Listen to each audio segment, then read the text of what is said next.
Just as your students have finished describing and aligning which one of the transportation modes came first, came next, and why, we're going to expose them to the idea of the value chain. Now, the value chain is a very, very important and literally the heart of many, many business courses, and the precept that many studies and work in marketing and business research have been conducted upon. Value chain is a very, very important concept, and one that is hardly understood completely, oftentimes by your students.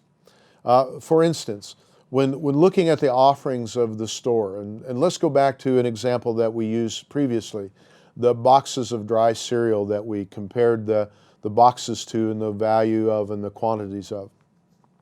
How did that cereal get to the store?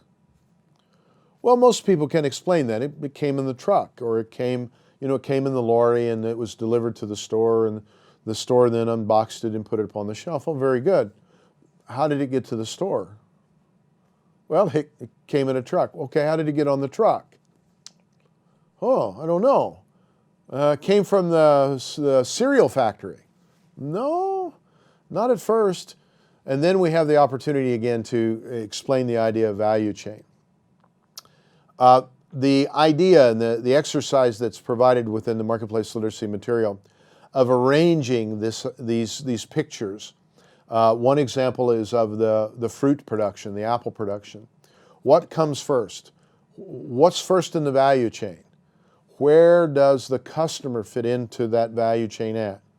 All of these questions can be dealt with and relayed within that exercise of letting your students pick and choose which part of the value chain comes first, putting it in order. We have a great deal of fun doing this because quite often our students will get it confused or not quite get it right. And then when we explain to them, the process of it comes from the production side. Obviously the apple is first in the orchard. Then it goes through packing. Then it leaves the farm. And then it goes to the distribution. From the distribution to the wholesaler. From the wholesaler to the retailer. And finally from the retailer to the customer biting into the apple. It begins in a very simple way to create this idea that there are these value chains in fact. That anytime we see a nascent product in the field, whether that be rice in the paddy, whether that be peanuts in the field, whether that be fruit on the tree, that there is a process of value exchanges that takes place to get the product from the field to the customer. In each one of those value exchanges that takes place, there's an opportunity there for an enterprising entrepreneur to examine that exchange and say, hey, is there an opportunity for me there? Do I have a method or do I have an idea that might improve the shipment of fruits from the field to the wholesaler? Can I provide some mechanism that gets the materials faster or better from the field into the wholesaler? All of these areas of the value chain are open for examination, open for your students to look at and evaluate as to how they might find areas in which they could participate in the value chain by creating value, more value. For who? The customer. The end of the exercise is always very important. And again, once again, we make the emphasis of why the customer is the most important person in the value chain. Because without the customer, there is no factory. Without the pull from the factory of the product to the customer, there's no need to produce a good. If there's no need to produce a good, there's no need to have the raw materials.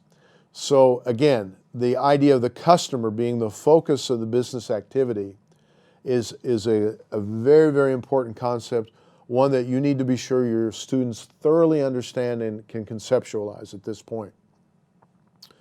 In addition to the value chain, the addition to the customer being that primary example that we want to look at, we want to be sure that we can extend this idea of value chain into practical purposes. This is why we do the exercise of a common item that we might find in the room. We've used things as simple as a water bottle or an ink pen. And we actually take it apart and ask our students in the exercise, tell me what the value chain is for this product. Oh, I got a bottle of water. Well, how's a bottle of water made? I don't know. Let's go look. Well, you know, the plastic bottle is usually formed in, quite frankly, the place where the water's located. They don't normally ship empty bottles. So the bottle is made, the plastic that the cap is made is a different material, so caps come from another place. Paper labels have to be printed with ink coming from another place. The water comes from the ground in some other place. So the label, the bottle, the cap, the ink on the label, and the water in the bottle all have to come together to form the product. We ask our students to enumerate those steps and think about each one of those in terms of a product. In doing this, it allows them to experience firsthand the concept of having to create a value chain. That perhaps as an entrepreneur, I want to create a product or I want to create a service. Each one of those has its own value chain that must be addressed. By this exercise, we give them a first-hand look at being able to work in that environment, make mistakes, have to correct the value chain, but what they get is the idea that it all starts with a combination of various materials coming from different places and aligned in a sequential order that benefits who? The product? No, it benefits the customer. All right, that's the end of this section. Let's move on to the next section.